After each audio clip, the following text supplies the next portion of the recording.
പോത്താനിക്കാട് മാവോടി ശ്മശാനത്തിന്റെ സംരക്ഷണത്തിന് നടപടിയായി. ചുറ്റുമതിലിന്റെ നിർമ്മാണ പ്രവർത്തനം ആരംഭിച്ചു.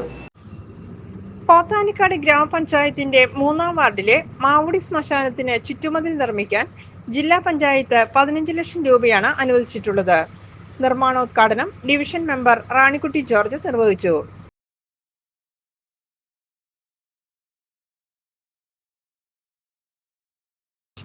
ഗ്രാമപഞ്ചായത്ത് പ്രസിഡന്റ് സജി കെ വർഗീസ് അധ്യക്ഷത വഹിച്ച ചടങ്ങിൽ ജിനു മാത്യു, ആശാ ജിമ്മി, സാലി ഐബ്, ജോസ് വർഗീസ്, NM ജോസഫ്, ഫിജിന അലി, ഡോളി സജി, ഷാജി സി ജോൺ, ഷാൻ മുഹമ്മദ്, കുറുമ്പൻ തുടങ്ങിയവർ പങ്കെടുത്തു.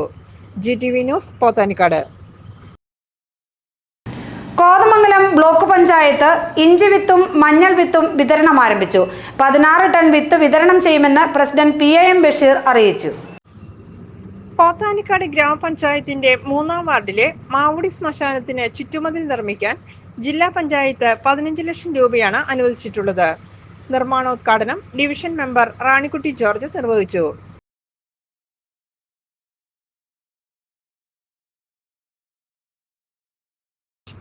ഗ്രാമപഞ്ചായത്ത് പ്രസിഡന്റ് സജി കെ വർഗീസ് അധ്യക്ഷത വഹിച്ച ചടങ്ങിൽ ജിനു മാത്യു, ആശാ ജിമ്മി, സാലി ഐബ്, ജോസ് വർഗീസ്, NM ജോസഫ്, ഫിജിന അലി, ഡോളി സജി, ഷാജി സി ജോൺ, ഷാൻ മുഹമ്മദ്, കുറുമ്പൻ തുടങ്ങിയവർ പങ്കെടുത്തു. GTV news, Pothanikkad.